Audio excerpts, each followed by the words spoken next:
Great. Good morning, everyone. My name is Daniel Castro. I'm the Vice President of the Information Technology and Innovation Foundation, and also Director of our Center for Data Innovation. I want to welcome you to this morning's event, Crypto Wars 2.0. Some of you were probably around for Crypto Wars 1.0, so we'll be getting to that. I want to remind you that today's event is being recorded and webcast, so welcome to those of you who are joining us online. If you're in the room, we'll have plenty of time for Q&A, but you can also participate via Twitter using the hashtag CryptoWars. I'd also like to, before we begin, thank the Christian Science Monitor and its new security vertical passcode for serving as the media sponsor for this event. So we're here today because last year, FBI Director James Comey publicly stated that he thought Congress should revise existing laws to give law enforcement the capability to access electronic communications.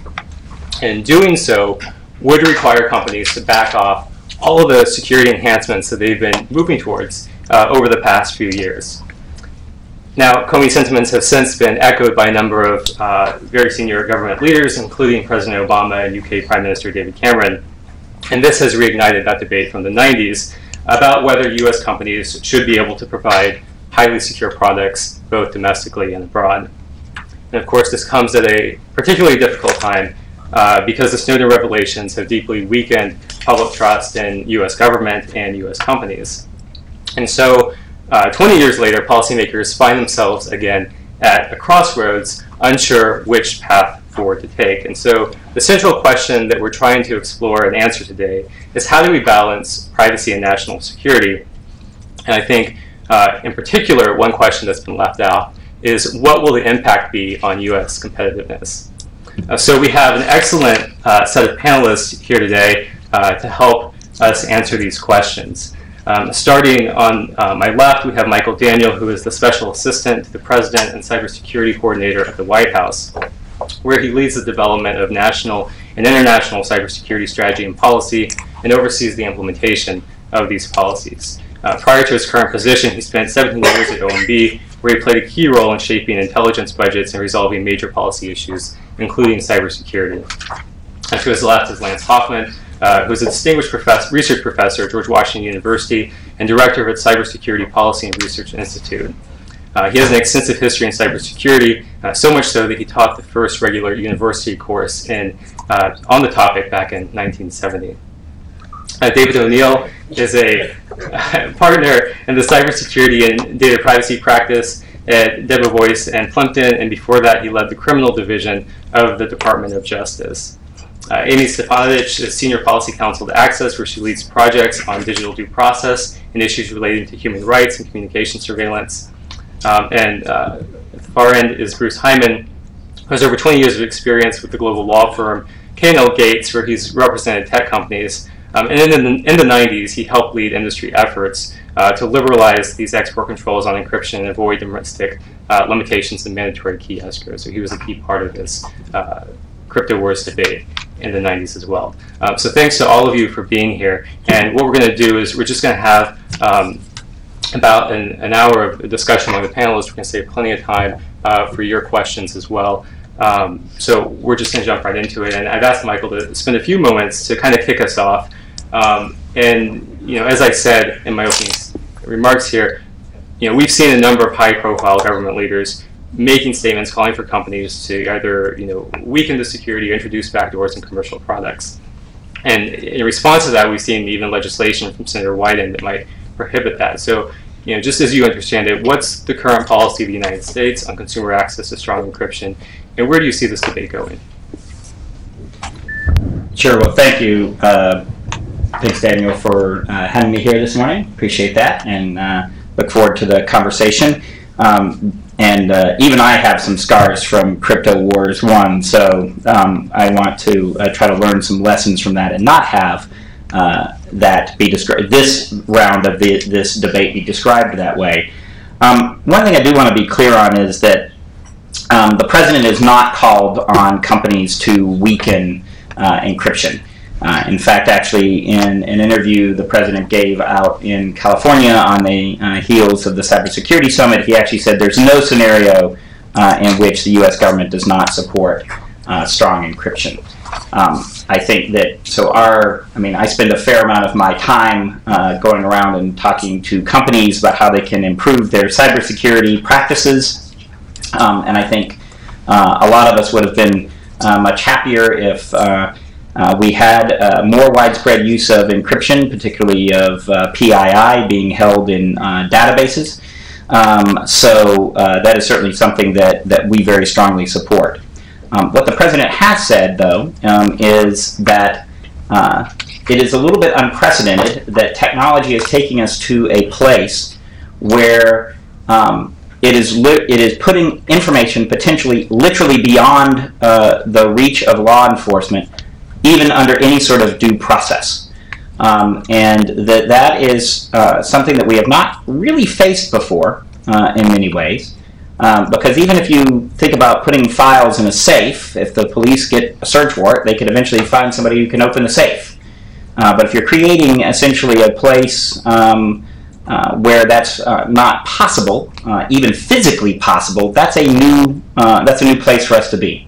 And what the president has called for is that we need to have a public debate and discussion about that and decide as a society how we feel about that and what the implications of creating that kind of space are, and whether we want to put any rules on the use of that space. And so I think that we very much see this as the beginning of a conversation in this area, one that we want the president has called on having a robust dialogue, and actually, in fact, that's part of what Director Comey was even calling for. It's something that we feel very strongly that we want to have, and what we want to actually move forward on in this area. Great. Well, thank you. And I want to open it up to the rest of the panel. Just your reaction to Michael's statements, as well as where you see the current policy in the United States and where you see it trending. Well, thanks, Daniel. I'm also very happy to be here and for the what I think is a fascinating topic.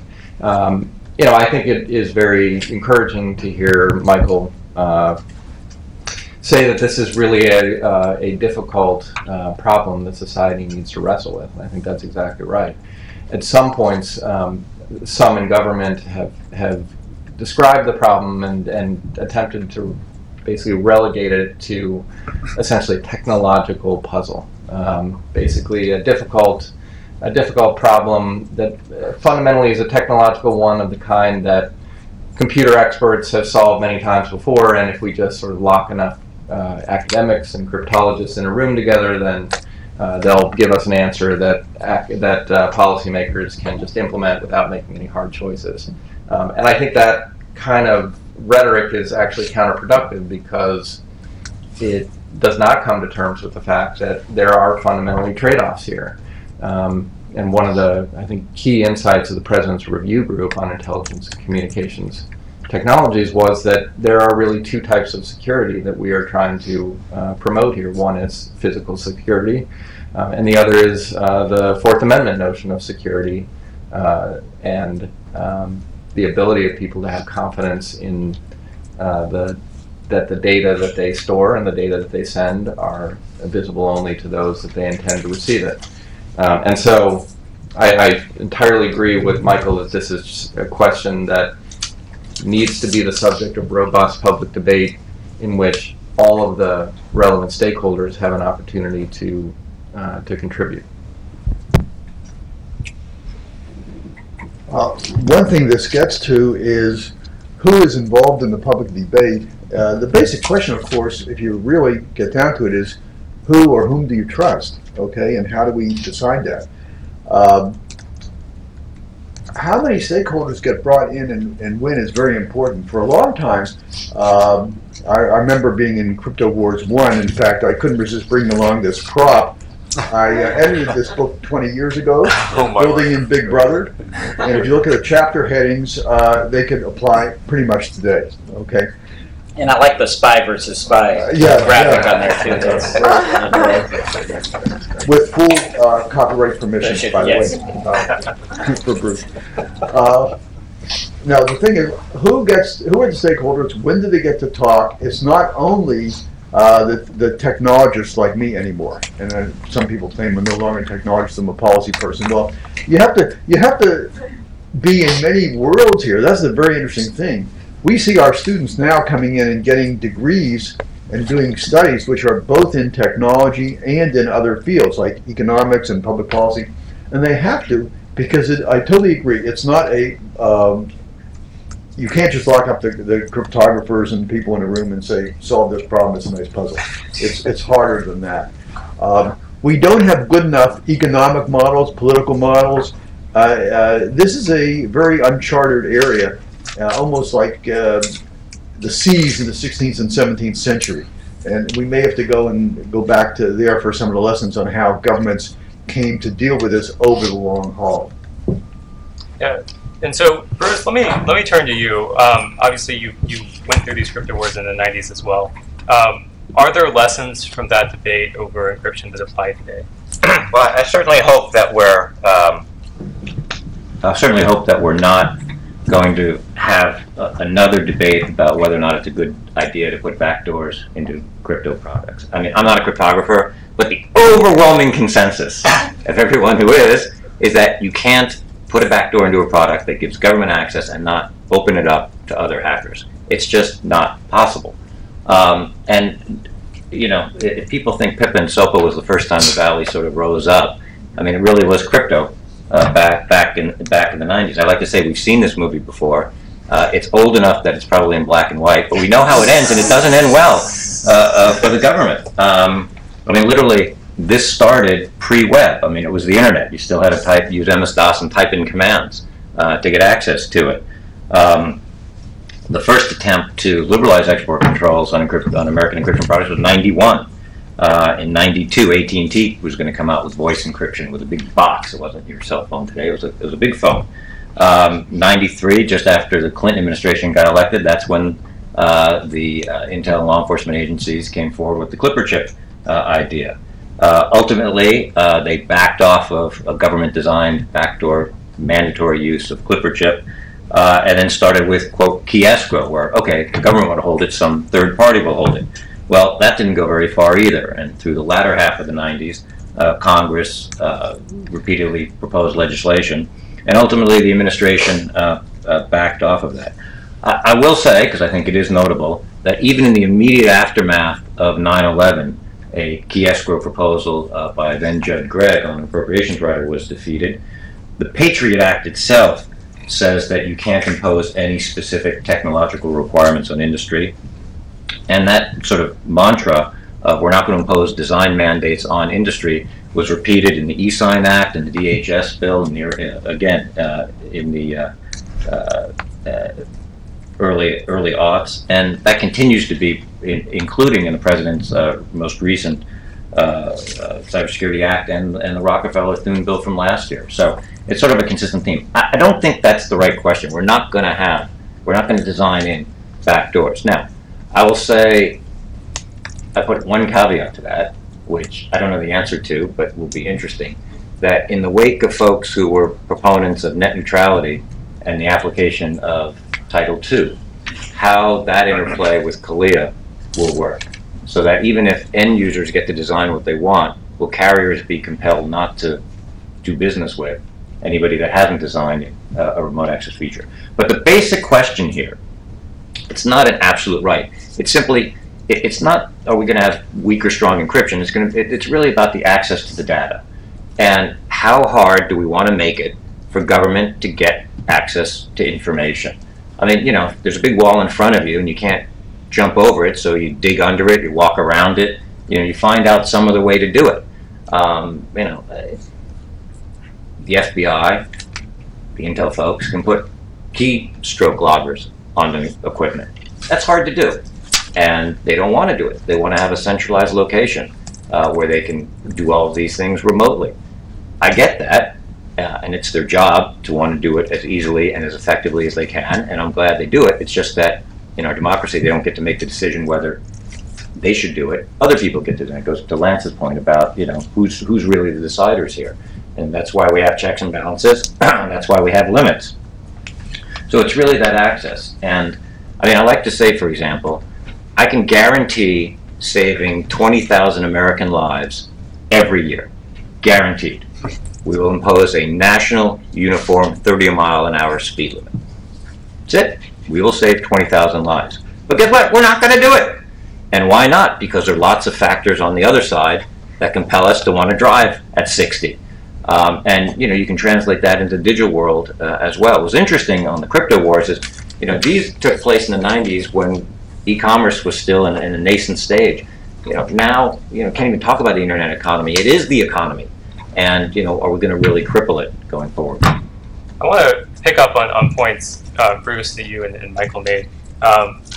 It sometimes seems like in this debate, the sides are talking past each other, and it's maybe a semantics thing here. We say weakening security, but then we're not weakening encryption. But then are we talking about key escrow? Is that the same thing? So I like the panel's reaction to this. If we're talking about key escrow, which is probably the most likely scenario of government access to something like this, is that weakening security? Is that weakening security, or is that just another way of doing business? Well, I mean, I'll just say, I mean, first off, you only have, the question is, a lot of people, I mean, encryption's hard to do right. Let's start with that. Okay? I mean, it's really hard to do right. And it's not just the math. To do it right. Right. It's not the mathematics. I mean, key management is really hard. And so government gets lots of opportunities to do it. And if you've turned your key over to someone else and someone else is managing your key and it's not you, then Fourth Amendment, probable cause, they get access to it. So really the instances in which you're really talking about you can't under any circumstances get access to a key itself is pretty remote. So I think we do want to promote, I mean, I think the instances in which it's done badly, thereby exposing people not to government attacks, but other attacks, or not our government attacks, but other attacks, I think is far greater than the instances in which our government can't get access to keys right now. Yes, Michael? So I think that the question is really, from our point of view, it really does, it's not even so much about encryption at the end of the day. It's really about the access to information under lawful due process, and whether or not we want to effectively create a space where that's physically impossible for us to achieve. Granted, it may not be under normal circumstances, but clearly we know that the bad guys are making use of this technology to shield themselves from both law enforcement and our intelligence community. And so that's really the question that I think we have to wrestle with. I think one of the key differences between today and the 90s is in the 90s we could really have this debate amongst ourselves here in the United States, because we were essentially the only country that was producing strong encryption that we were willing, to give to anybody. I mean, the Russians and some of the others were making it, but they weren't letting their commercial markets have it. So we were really the only game in town. And that is clearly not true anymore. On the international market, at some level, encryption may be hard, but sort of encryption software and other things is almost becoming a commodity that's available to anyone that wants to download pretty strong encryption and utilize those. So even if we arrive at some sort of solution here in the United States, we very much have to keep in mind the international context in which we are operating, and that the solutions that we talk about have to operate not just here, and the processes that we talk about have to operate not just here in the United States, but globally as well. Amy, I want to bring you in on this. We agree with that. no dispute there. I mean, in the 90s there was foreign software available too, and I mean, Lance will remember the hearing of the House Foreign Affairs Committee where there's a whole table of foreign software put out, and this was pre-web. So yeah, I mean, I absolutely agree with that point. It's got to be a global solution, but I don't think that's what we're talking about right now. So I would say that the solution doesn't only have to be global, but we have to recognize that the problem is global. So we're in the middle right now of responding to documents published by the UK Home Office, where we found out that last year, and very, very quietly, the UK expanded their own version of CALIA, which already applied to both telephone and internet companies because they define the internet as a telecommunications service. to include any company that does business with UK customers, which means right now, until 2016, when this law sunsets, the UK government can compel backdoors into any product or software that touches the UK, which means basically any company that does business on the internet. And so this isn't only, we talked a little bit about trust in the beginning, this isn't only about trust of our own government and our own officials, it's about trust of the UK government, it's about trust of the Chinese government. Some of the strongest language I think the president has used in support of encryption came as a result of China saying that they wanted to mandate backdoors into products and services. And a couple weeks ago, the president came out and had very strong words in favor of encryption and in favor of using encryption. And oddly enough, just yesterday, the White House turned on default traffic encryption on its own website. So Finally.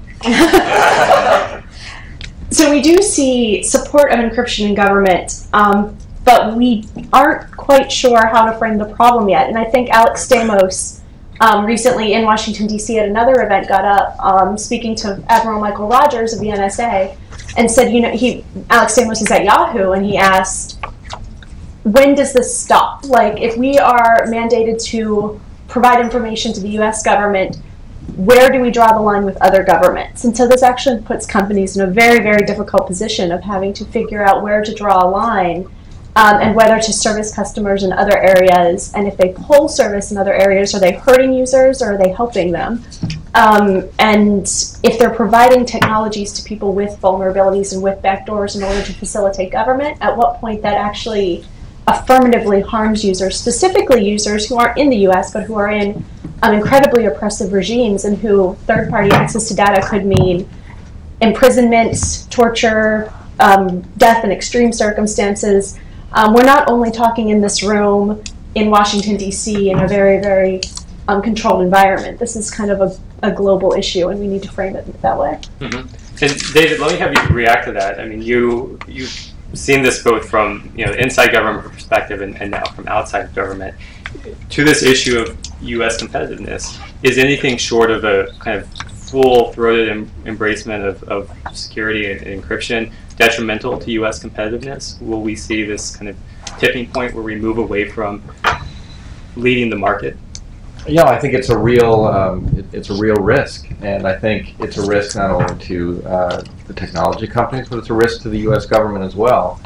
And some of what Amy said gets to your question of whether key escrow is really the same thing as a backdoor, because I think where you've seen the government try to distinguish what the FBI has said from what China has demanded in its anti-terrorism law is the difference between a government-compelled backdoor that the government has access to and a key escrow where the company itself would have access. And I would argue that they really are the same thing, and that for all practical purposes, they both weaken encryption in the same way, and they expose the user to the same sorts of vulnerabilities that I think all of us would want to try to avoid.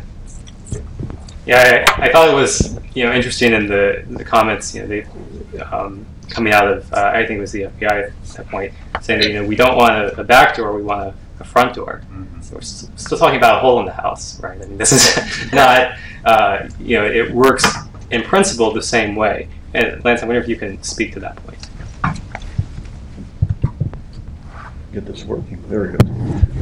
It does work in the same way, but it's interesting. I think a lot of the discussion in the last 5 or 10 minutes even has been on encryption versus encryption is just one of the mechanisms. I think this issue of trust is more global, and it is a global issue for sure.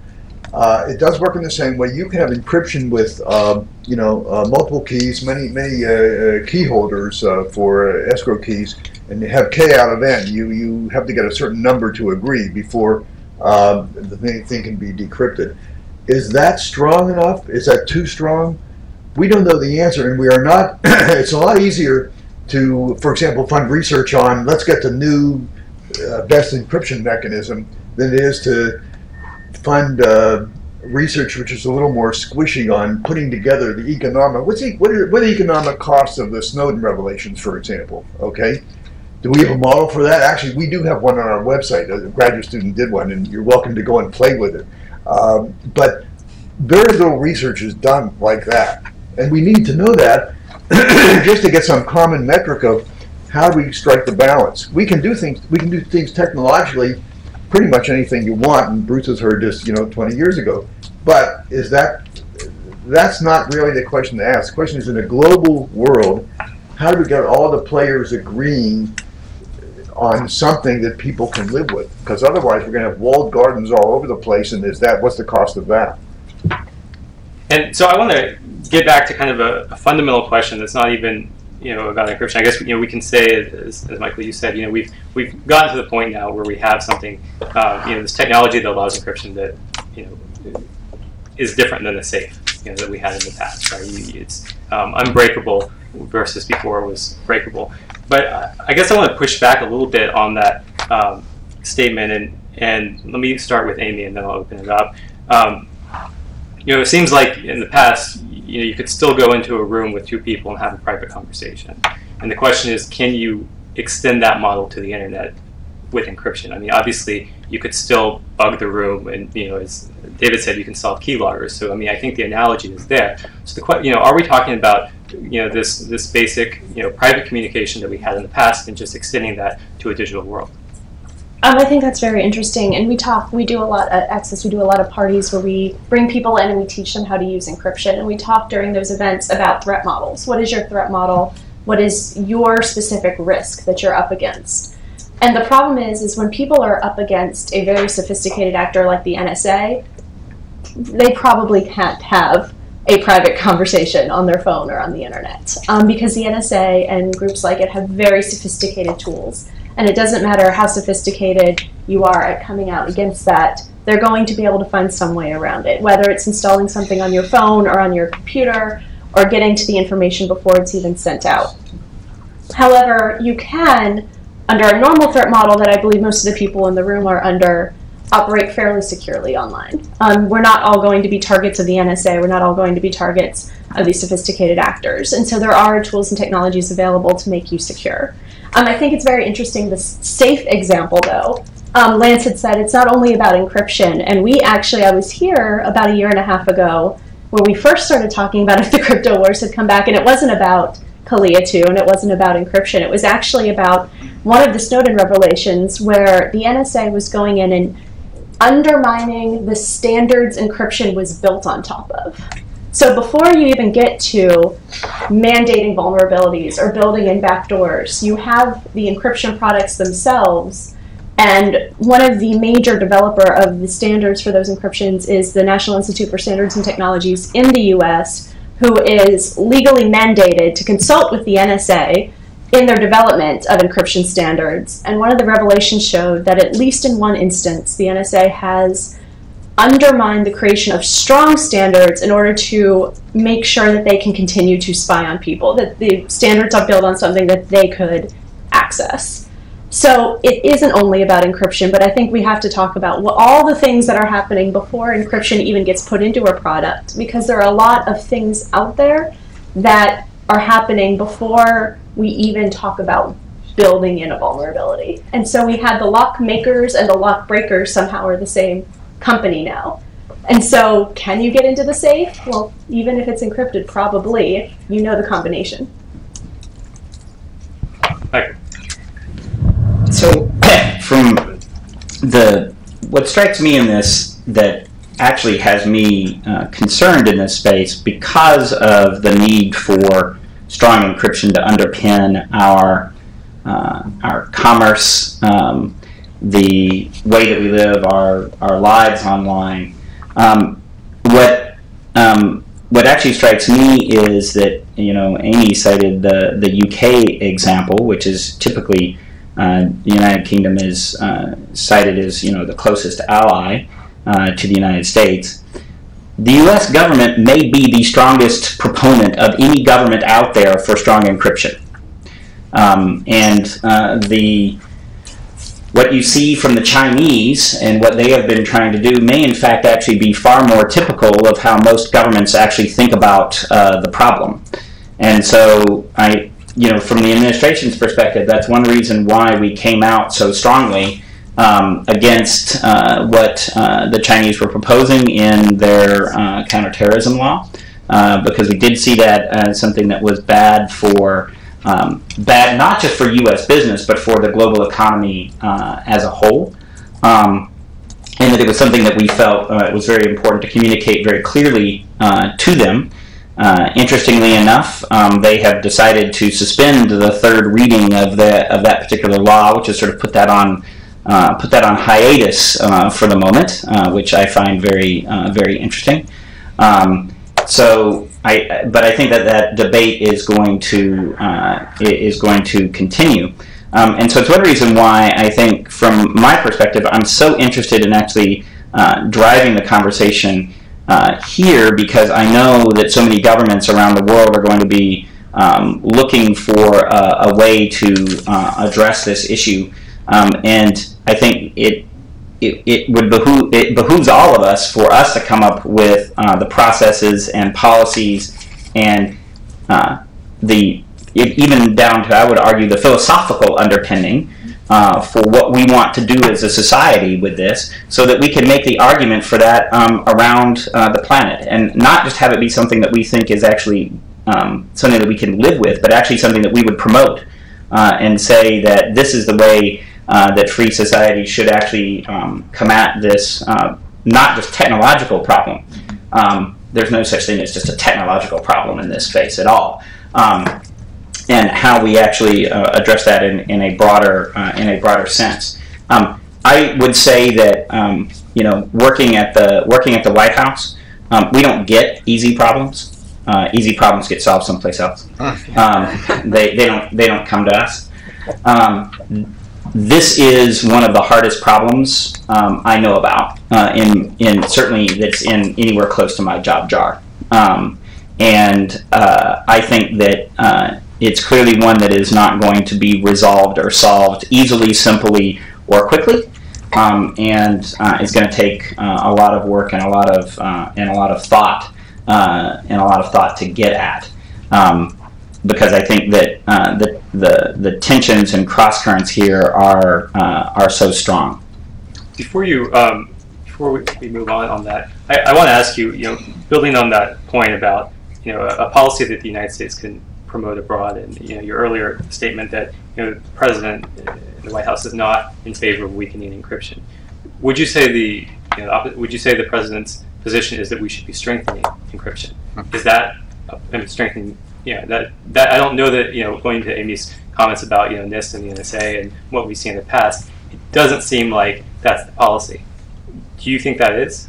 No, I think it very much is our policy. If you look at what we point to in the cybersecurity framework of standards and best practices, clearly many of the best practices out there are for encryption of data at rest, for data that you care about.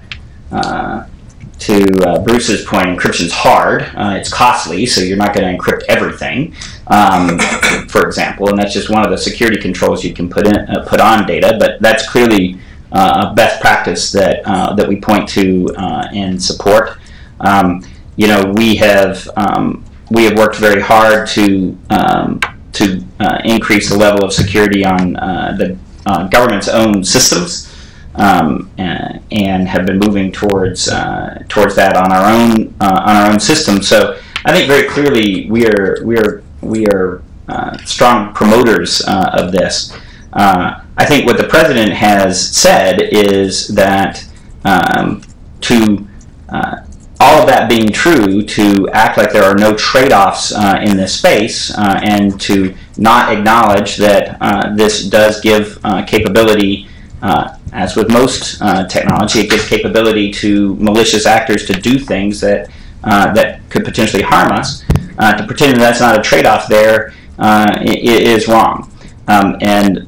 But exactly how to make that trade-off, that's not, and exactly where we're going to draw the line and make those decisions, that's the discussion that we have to have.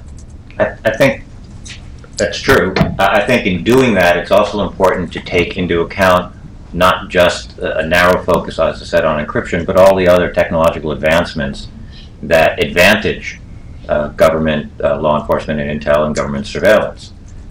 whether it is a police car parked by the side of the road that scans every license plate going by. By the way, it's one of my favorite repurposing technology stories because it was actually developed by Siemens, which has big postal machines, and they spray barcodes on letters as they go by. And they said, what else can we do to read? And that was it. And so, now it's in police forces around the country. Or whether, as the Post reported this week, you've got airplanes flying around that are mimicking cell phone towers to pick up the location of people's cell phones. And by the way, so the notion that of the government, quote, going dark, I don't think is accurate. I think the government's awash in data, and technologies are developing quite clearly. I'll also say, by the way, I think there's a fundamental difference, and this goes to the Snowden disclosures, between bulk collection and targeted collection. And, at least in the instances, allegedly, where you're flying around looking for a cell phone or you're scanning license plates looking for a license plate, you're looking for a particular number. It's not like you're just, it's not that you're collecting all the data and then analyzing the data to see what emerges. To me, that's the scariest proposition. And that was, that's to me one of the most worrisome parts of the whole Snowden NSA projects, and why they're building a several $billion-dollar data facility in Utah. They've got all this data, and if you have all the data and you keep all the data, you're going to use all the data. And we all know you can run algorithms on the data to see what patterns emerge. That's doing it without any probable cause, going forward. The Intel folks, they're not even deemed to. It's not the collection that they are governed by. It's when information is acquired.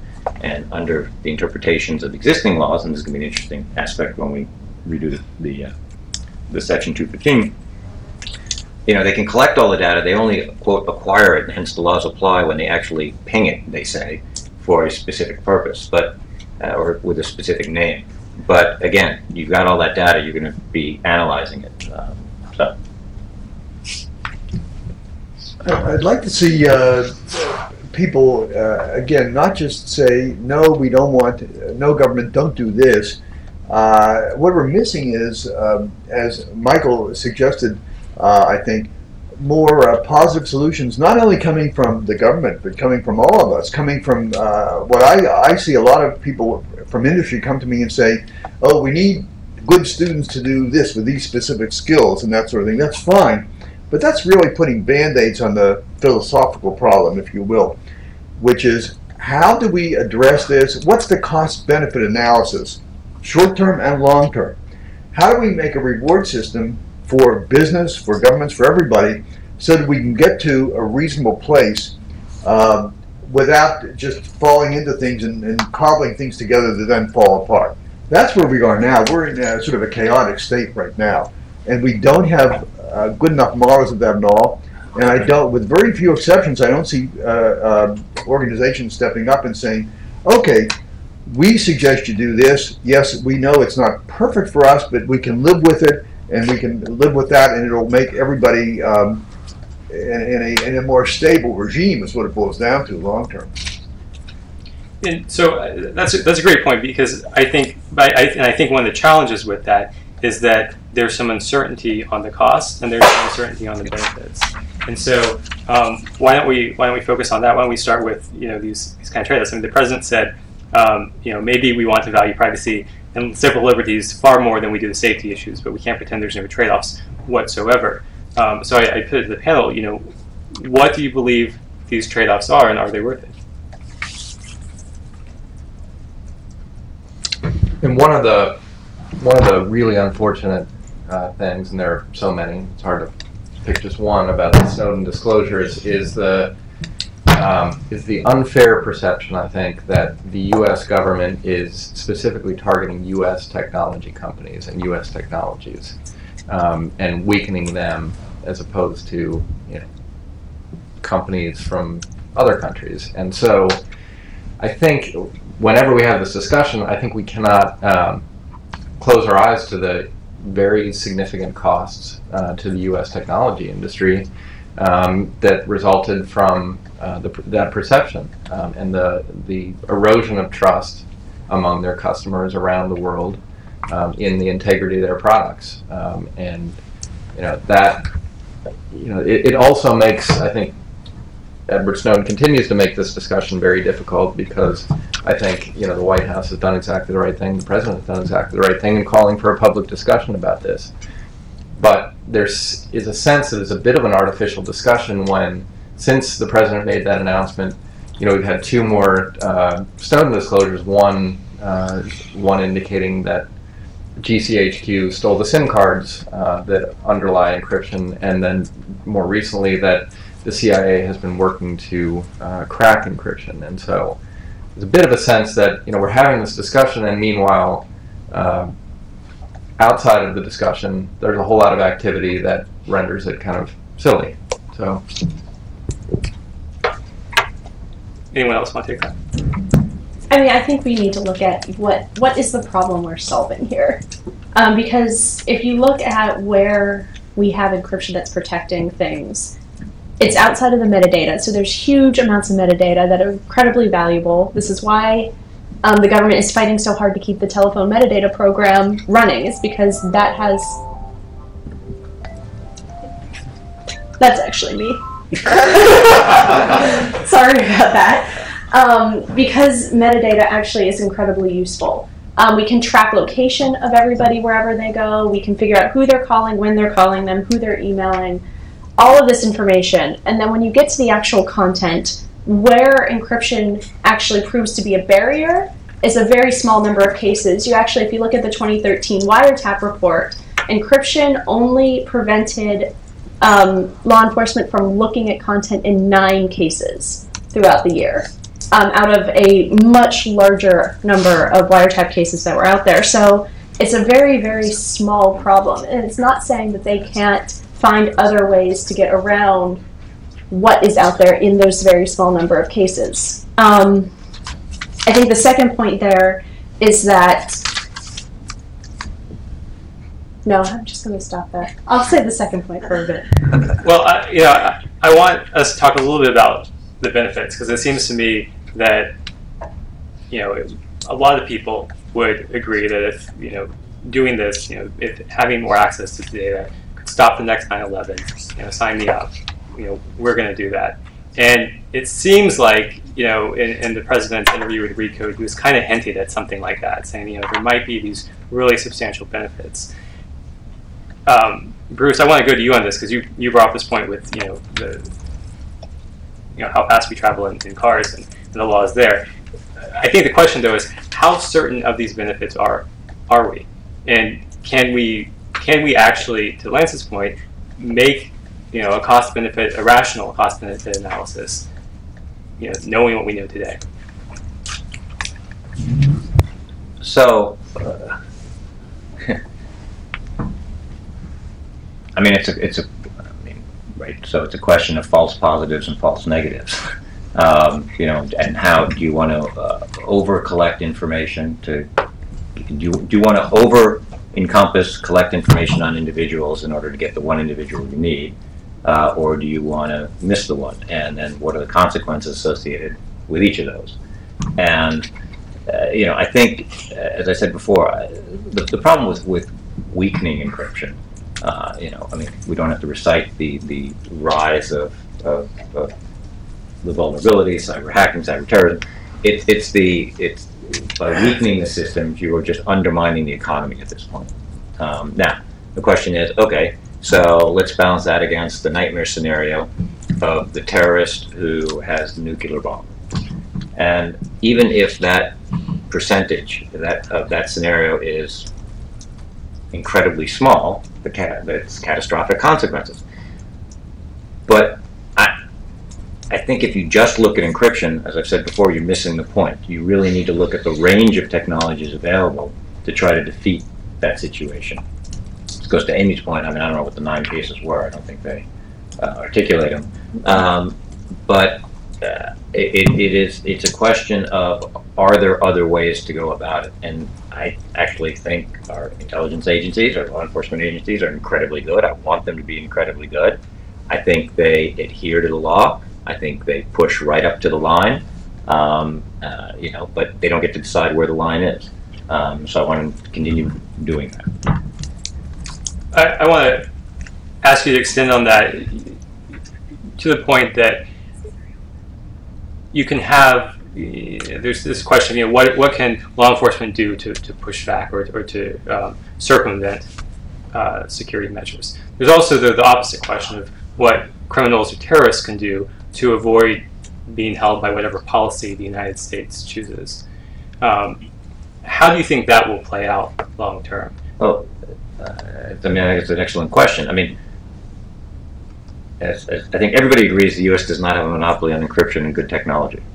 And if you're looking at a dedicated bad guy, state-sponsored, maybe not, they will be able to use encryption, whatever we do, to protect their information.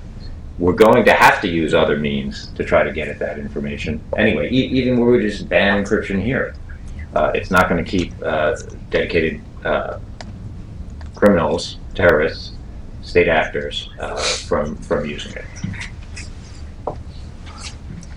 I mean, I think it's a very good point. Let's say tomorrow, U.S. technology companies decided, the FBI is right, and our encryption is now going to include a vulnerability that we can then provide to law enforcement if they give us a warning. I mean, that'll mean that everybody here in this room, our communications on our devices will be less secure.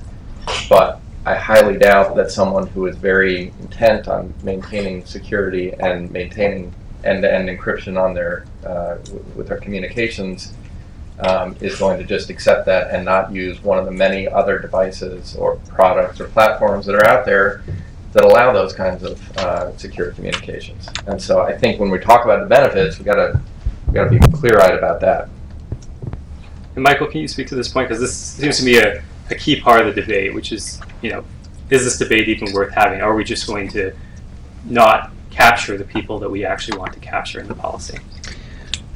Well, I think we're going to have this debate whether we like it or not, because the technology is driving us in that direction. But I think it's also precisely because of not just what the U.S. government is doing, but what other governments around the world are doing. And that's why, for example, not only are we not the monopoly provider of technology, we're not even close to the major consumer of technology in a global market anymore. The global market is far larger than the U.S. market, and so I kind of worry about the flip problem, which is are the economics going to drive our companies to say, well, China has decided that you must have a backdoor if you want to sell in our market. Okay, well, let's see, 1.5 billion people there, 300 million people in there. Okay, I know where the fiduciary drivers are there. India, that's another 1.5 billion people. They come down on the same side as China. Suddenly the market dynamics are driving them in a completely different direction. So I actually worry about it from that angle, and so that's why I feel like it's very important for us to be really driving and take a leadership role in this discussion, because otherwise we could actually find ourselves in that kind of world, which is actually very bad for not in my view, not just U.S. technology companies, but sort of the global market as a whole. And if people cannot maintain confidence in commerce and other things online, that will have very grave consequences for us. So I think that the cost benefit analysis here is we definitely have to think it through, and I think it's incredibly complex with a lot of different layers, with a lot of very different layers to it, and a lot of different angles and points of view. I just want to mention this point because we've been talking about this. Our partner here, Pasco, did a survey of their influencers. It's 80 people in Washington with kind of security backgrounds or influence. So you can look at they actually published the list of people they talked to for this. And in that poll, 3/4 of these 80 people did not think that stronger encryption on consumer devices would hurt national security. I just want to put that out there for the panel to react to. I don't know that that's not a public opinion poll, but but it is a an interesting group in DC. And I like your reaction of whether you think that's, one, accurate or representative, and two, what you think that means for this debate going forward.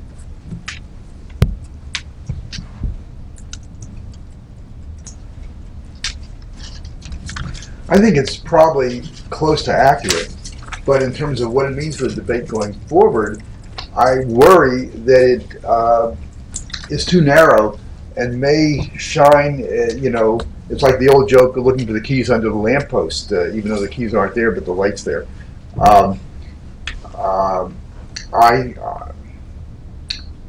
I think that we have to follow up on we have a first mover advantage here, which we're going to blow. The U.S. is going to blow if they don't do something. If we don't do something about it now, that's an incredibly nice thing to have, but it's not going to last forever. And just dithering on this and putting resources on the wrong problems is not a good idea.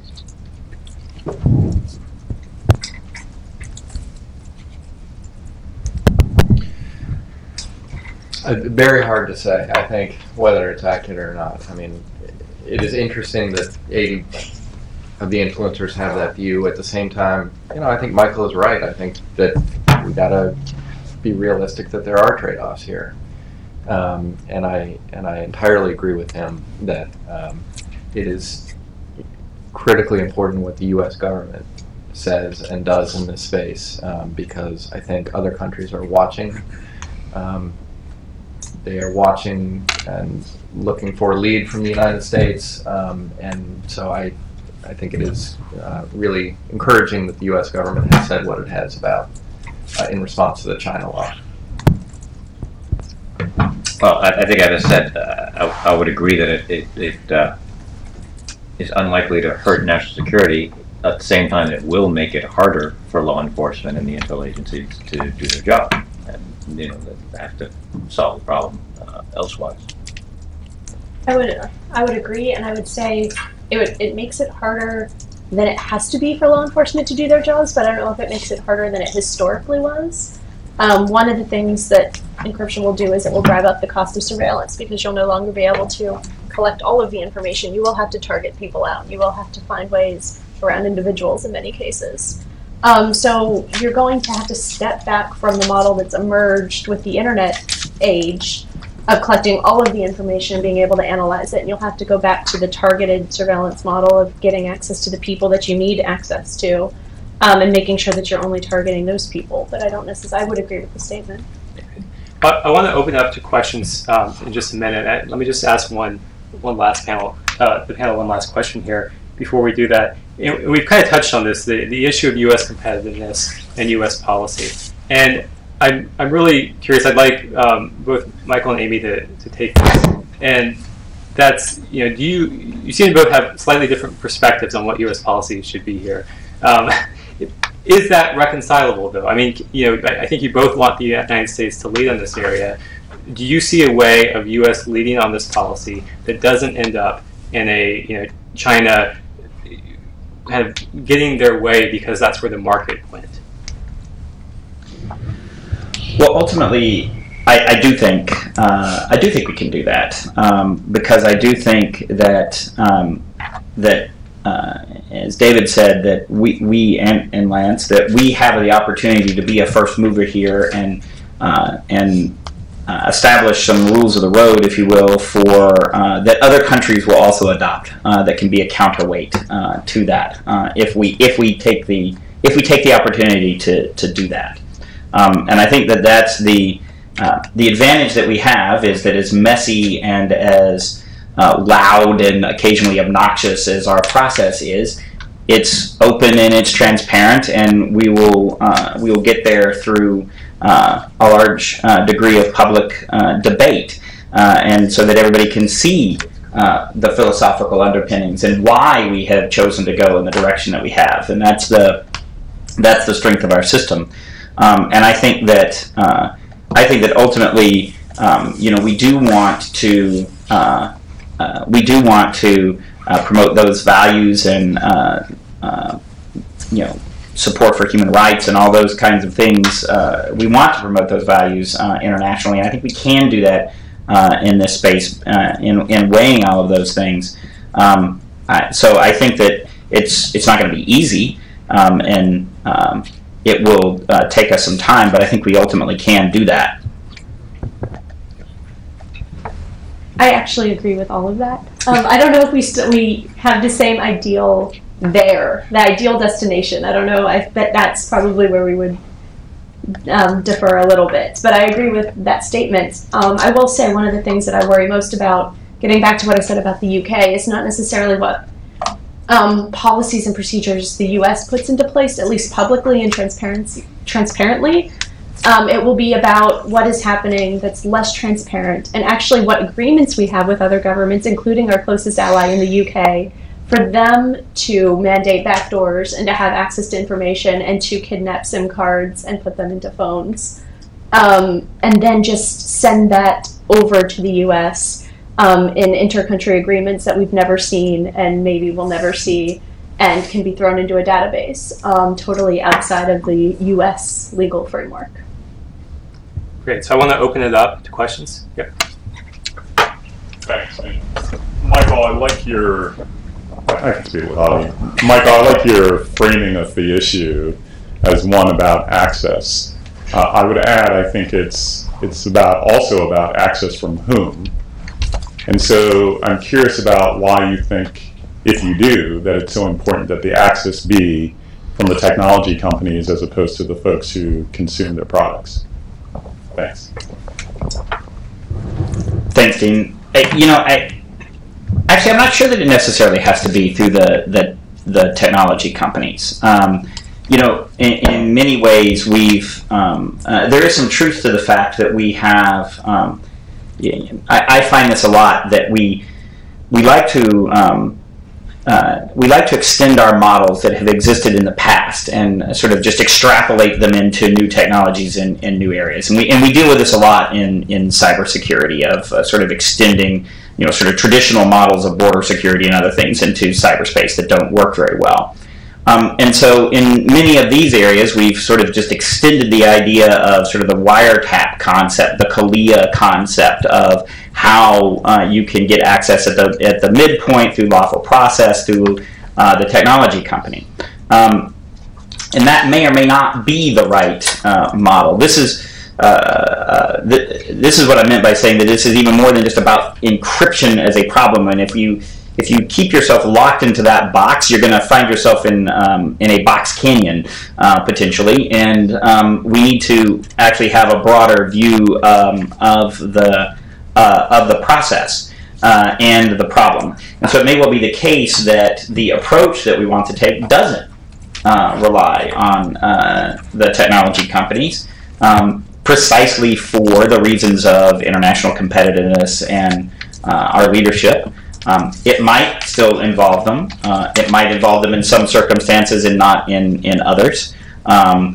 And so I think this is why we do have to have this broad ranging conversation, because I also think it's true that we also have to think through very carefully about access to what and for what purposes. And what is the best way to provide that in a lawful due process and under the conditions that we want to set as a society for that. And so I think those solutions are going to, they could potentially vary quite a bit. And so we need to have a pretty open mind about a lot of different approaches and be willing to think about different ways of approaching the problem from different angles. Yep. So this is a question for Bruce. So you mentioned that technologists are generally uniformly opposed to installing backdoors or front doors or anything like that because it weakens encryption and weakens security. And my question is, that seems to assume a binary view, that either you have a perfect or as perfect as possible security system, or you have one with a weakness that essentially makes it worthless. And so my question is that in fact accurate? Or is there a world in which you can allow some government access, and that might weaken the overall security system, but it weakens it only somewhat? And given that we're going to have to make real trade-offs, that we're going to have to accept that weakening is only going to be to a certain extent, and that's how we're going to be able to decide whether it's worth it or not. Or is it in fact binary? The moment you allow any backdoor, it's as if you essentially have no encryption, and it's basically worthless. No, I don't think it's the point about it being worthless. I mean, obviously, depending on how strong the encryption is, you can brute force it or not. I mean, I think that's still one of the issues with purported end user encryption by on phones today. If you still have your 4-digit password and that's the source of your key, it could be relatively easy to crack with brute force. Law enforcement have a centralized, center for doing that. I think the point is that you can't have a system where where you give access to the government, and you're not at the same time giving access to other potential hackers, potential attackers. That's I think the point. That's the point that the cryptographers all make.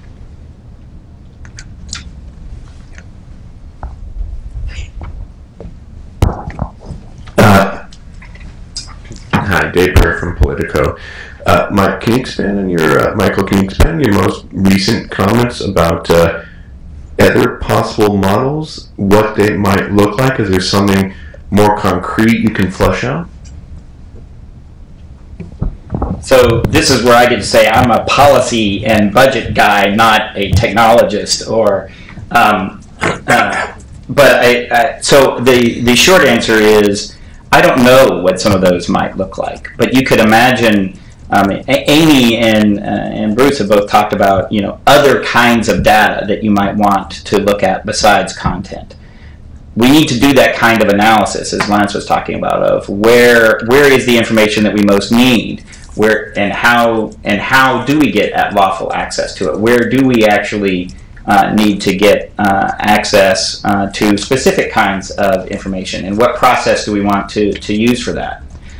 My point is that it's not, the solution space should not just be the debate about key escrow and who holds the key. If that's the only debate we're having, that's way too narrow and doesn't provide the array of potential options that as a society we may want to consider. I think that this is a problem that is worth a whole lot of graduate students' time thinking through, and undergrads, thinking through and having some really smart people thinking some creative ways to get at it that certainly I haven't even thought of. And I think that having those different perspectives is going to be really, really important as we come at this problem. And I would say it's also important, I think, for us that work in the government and that have some of the national security responsibilities and the law enforcement and those in the law enforcement community with those responsibilities. I think it is very important for them to articulate the challenges and problems that they see, and it's very legitimate for them to make those points of view known and to express their concerns and the constraints that they feel that they are operating under. For them to accomplish their mission that we have entrusted them to do. As the president has said, he has a lot of sympathy for what we've asked them to do, and I think that's also has to be part of the debate, and that's the kind of thing that we need to get out there more of. With regard to having a bunch of graduate students working on the problem, we made an initial attempt on this last year. You can go to the GW Cybersecurity Policy and Research Institute website and look at you can play with the matrix. You can download the Excel matrix and play with it. Securely.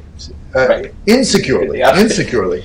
But you can play with it. That's the point. We know it's wrong. We know the model's wrong. We know it's just the beginning stages, but we want it out there. Michael says you don't have to have a Federal Register notice and a bunch of people in Washington sitting working on a problem. You can crowdsource the solution, and we haven't even thought of that. And if you crowdsource the solution, maybe you get other equities involved. So it's not only the intelligence agencies, the governments, the private sector, the ACLU, EFF, CDT, whatever. Access. Thank you.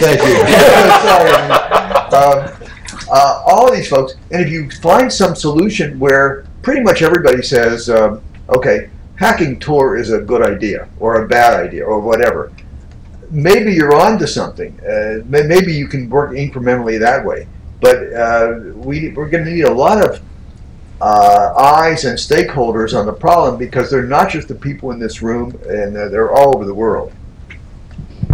Not to be too loud against that, but I will say in a world of the freak bug and password breaches and iPhone hacks and all of this other things, that spending a lot of grad student hours figuring out how to make technology more vulnerable worries me a little bit. But I'm not talking about that. I'm talking about doing the cost-benefit analysis. Not that I totally agree with what Michael said. If we are focused on encryption only, come on, it's the wrong problem to solve. In front first. Oh, thanks. I'm Ellen Nakashima with the Washington Post. If I might, just 2 quick questions. Well, one for Bruce. On the Chinese counterterrorism law, what's your sense of where U.S. companies, or most U.S. companies, would come down on there? Would they succumb to the pressure of wanting to have access to that huge market that Michael alluded to, or do you think they would say, no way, we want to protect the security of our products and we'll continue to encrypt or stand for stronger encryption? What do you think there? And then a question for you. Well, I think for right now, they are asking the U.S. government for help in maintaining strong encryption, and that should be the policy worldwide. And I think that's the right policy worldwide. So you think they would forego the huge Chinese market, especially IT companies that really... I think we're hoping that the U.S. government prevails upon the Chinese government to change its policies in that regard. And the Chinese have a lot at stake in the U.S. market as well. Okay. And if the U.S. government tries to prevail upon China to change its policies, though, isn't it complicated by sort of the public remarks made by other U.S. government officials seeking more access or to weaken encryption for these companies? They could certainly, I'm sure they will use that to their advantage, yes. And then just a quick question for Dave, being as the former acting head of the criminal division. What's your sense of whether or not law enforcement can really make do without access to encrypted communications? Well, one of the things that I did before I left government for about 4 years, was every morning sit down with the FBI director and the attorney general and others and go through the threat streams that came in overnight. So I think you can't deny that there are serious threats that are going on all the time, and I'm not even aware of them anymore, and I'm so happy that I'm not. Best things about my life. But at the same time, I think law enforcement does have a lot of tools, a lot of abilities to get at information, and I don't think we have we've not certainly seen publicly identified a case in which the information that couldn't get at it in this way as a result of the issues we're talking here was the deciding factor in whether you could or couldn't move forward with the case, or that you could or couldn't avert a threat. And partly because I spent almost a decade in the Department of Justice, and I think it's a great institution, and I have a lot of confidence in it. I am confident that this will not be the deal breaker for law enforcement. I think that they are very good, and they have a lot of tools at their disposal to accomplish their mission. Can I just add to that, put in a plug, since I don't want to be seen as anti-administration, for the administration's cybercrime bill, the bill to both broaden some of the crimes connected with hacking, as well as the penalties associated with it. It's been a number of years since Congress last passed that, and when the president put forward 3 bills, that one's getting not much attention, but it should. I'm Mike Nelson. I do public policy for Cloudflare, and I also teach at Georgetown on internet policy. I had the privilege of working in the Clinton-Gore White House on Crypto Wars 1.0. It's when Lance and Bruce got to be good friends, and when they told me how stupid I was. So I really appreciate... Mike takes off his jacket, you'll see the scars. Yeah. Yes. I appreciate Michael's comments about how hard this problem is intellectually and politically. The biggest reason it's so hard for somebody in your position is that all of your good arguments are classified at the top secret code word level. And it's really tough. So I've been hoping for 20 years that we would open up the discussion more, would actually become more transparent about what's really happening, and would be able to have a good discussion. So I guess my question for the 3 non-government people would be, well, for all of you, what information would you really like to know and have publicly available so that we can have a full democratic debate about where the right line is and where the right answer is in this debate? We're very frustrated in our company. We're a web security firm. We publish a transparency report, and government tells us we can't be very transparent about the requests we're getting from government. So that undermines trust. So what 1 or 2 pieces of information would really help inform the debate?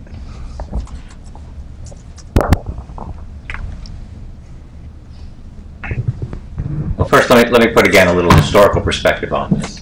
So a common argument by the government in Crypto Wars 1 in the 90s was, well, if you knew what we knew, you wouldn't take that position. I will say it's the only time I've been called un-American in lobbying anything.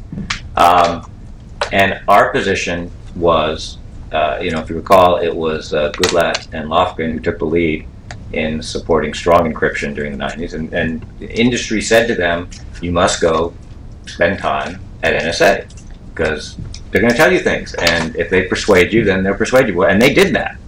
And so they did, in fact, hear those arguments, and they came back and they were undeterred in believing that strong encryption was in the national interest. So I think that's sort of one level there. I think certainly it would be possible to give greater detail on the information, on the instances in which encryption prevented access. But it would also be, and I don't know that you would get, nor necessarily do we want to know that the government got access to it, even if it couldn't get it by breaking the encryption or through accessing the key. And that's sort of the whole point of that. And I think, whether it was, and there are numerous ways that could happen. It could be technological, it could be international, as you point out with our allies obtaining it, and we don't.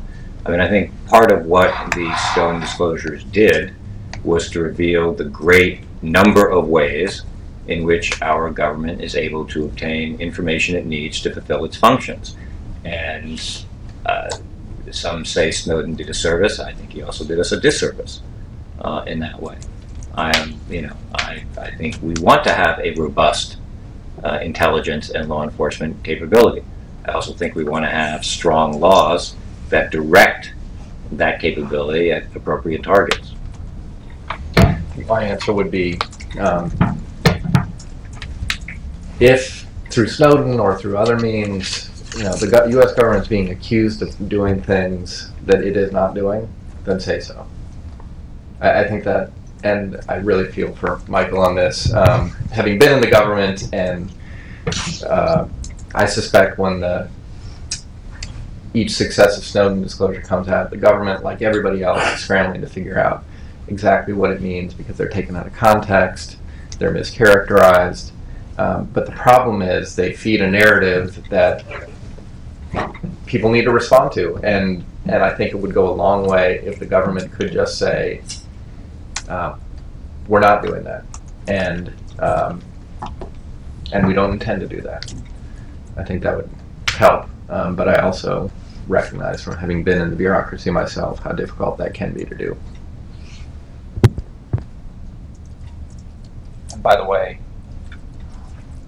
Michael deserves credit after, I think it was the Heartbleed disclosure, for explaining in a in a blog post. It was very helpful that, in fact, that was not the product of the U.S. government.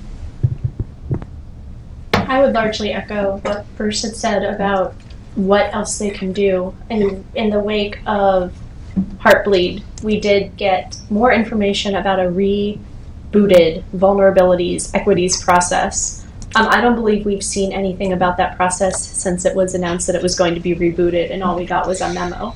So there are a lot of programs and capabilities and different things that the U.S. government is doing, and they have their fingers in outside of what CALIA 2 or a similar provision would mandate. And having information about that range of capabilities would be incredibly helpful, as well as if you look at remarks by government officials explaining the need for expanded capabilities. They do often cite examples, and they cite a need in exigent circumstances. They cite needs where metadata won't work. But if you compare the reasons they say they need this capability and the examples that they give for why they need this capability, they don't match.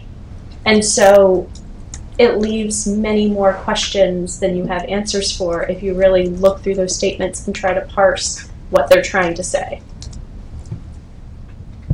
Great. I think we have time for at least one more question.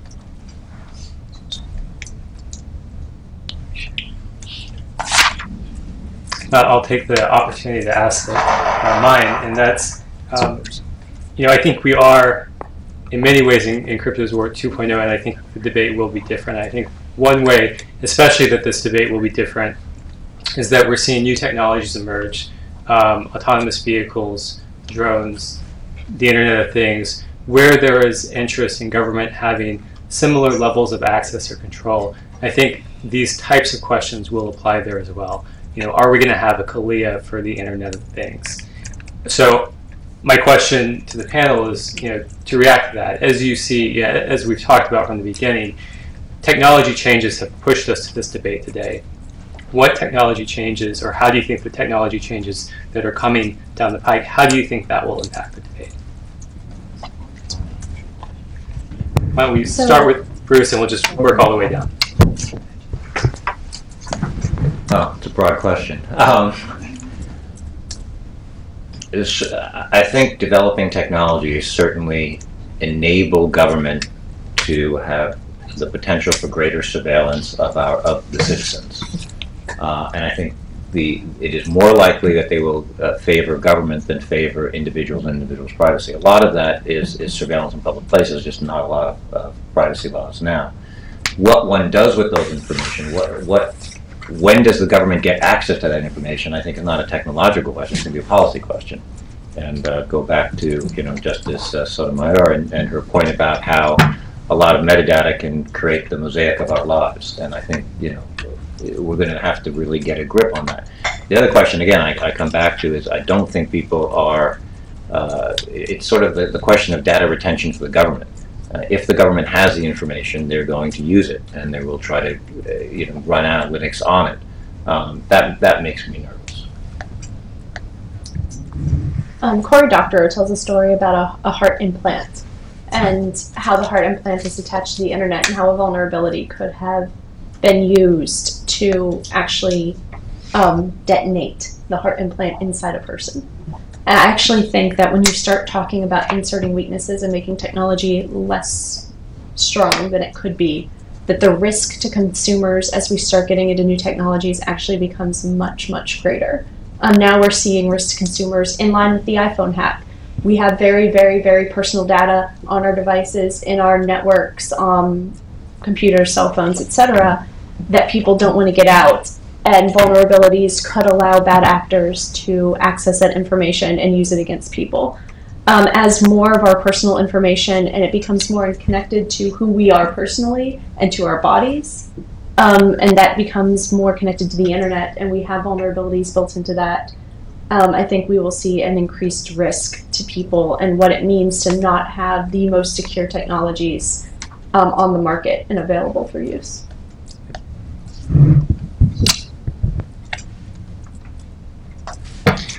I mean, look, from the beginning of the country, the fundamental question that I think that runs throughout 200 plus years is privacy versus security. And I think this debate that we're having here is I think it's really one of the big societal questions of the day. And I think it's only going to get more difficult as technology improves and develops in ways that we can't predict right now. I think they're going to present challenges for law enforcement. They're going to make it easier in some ways for law enforcement to gather information. And instead of heading down a slippery slope, whatever you want to call it, off a cliff, engaging in a cat and mouse game between technology and law enforcement, I think it's much better that we have an open discussion about it.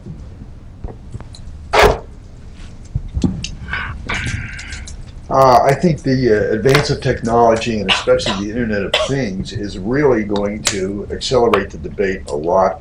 I think here the companies may end up being the first movers because they'll be putting in, or they will not be putting in, security mechanisms in their devices. And when things fail, there'll be a lot of publicity. And then the question is it the classic thing, okay, what do we do now? How do we fix it? Is there a quick fix? And if there isn't a quick fix, then there may be a bad fix. And that's what I'm worried about. So I think there's an opportunity here, because I think the government by itself is not going to be, it can encourage things, but companies are driven by this need to get things out there and sell things and that sort of thing. They're going to have to build in the security. And to the extent they don't, we're going to see some horror stories, and that will drive the debate. I think in this space, as David said, the debate is not new. We've actually been arguing about this as a country since we were founded in many ways, and this is the sort of the latest iteration in that. The Internet of Things will continue that debate. I think in this space, if you look at the big data report that John Podesta led for the White House last year, this is not even just about a government issue of surveillance. It's actually about what companies can do and the level of aggregation that companies can now achieve. And the idea of providing consent and control by controlling collection may not even be a relevant concept, given the degree to which the entire fabric of our physical infrastructure that we all live in is censored very heavily, in the sense of having sensor collection cameras and audio equipment and everything, not even controlled by the government, but just by private companies and organizations. And so I think the real question we have to wrestle with, again, as a society, is what do we want to do with the sea of data that we're now all in? And what uses are we going to allow it to be put? And are we going to appropriately have different rules for different organizations about what they can use the data for? Government may be constrained in some ways and not in others, and we say we want to constrain the private sector in some ways and not in others. And so I think that that is going to be one of the great questions we have to deal with. And the other thing is that technology is always going to prove to be a double-edged sword. Tor is something the U.S. government helped sponsor and create so that we could help dissidents and others in repressive countries be able to communicate securely. But guess what? Now the bad guys have figured out that that's a great way to communicate and carry out a whole lot of malicious activity. So I think that the advance of technology is always going to continue presenting both those opportunities and challenges as we go forward. And the only way to deal with it is the way that we've dealt with this question over the last couple of hundred years, is to continue to argue and debate and arrive at a solution that we can live with that upholds our principles. Thank you. And I think we have one more question in the back. So, Rob Atkinson, I want to come back to the China question, and let's just stipulate for the sake of argument that China, the anti-terror law goes into effect, and they require key escrow and also backdoors. Would this affect the U.S. in any real way, other than putting perhaps a crimp on on U.S. companies' ability to do business in China and perhaps harm their reputation? In other words, is the harm of that confined to China, or are there spillover effects if one country is one regime and we have a different regime?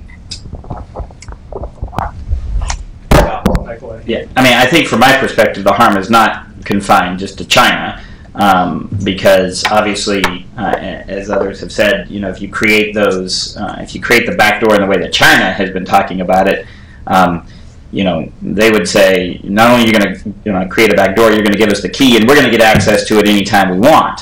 And so the question is, you know, are companies going to be willing to create China-only pieces of equipment? Even if they are, that imposes costs on them and starts to create these walled gardens. If they're not, you're potentially introducing vulnerabilities into the cybersecurity ecosystem as a whole. So there are a lot of challenges. There are a lot of challenges there, and that's why I think, you know, just as we've said, you know, what we do in this space has international implications. What other countries do in this space has international implications. It's one of the both benefits and constraints of the globally connected internet world is that you don't have these just separate national silos that don't affect anything outside of the borders anymore. Well, thank you. Thank you all. Please join me in thanking our panelists for their comments today.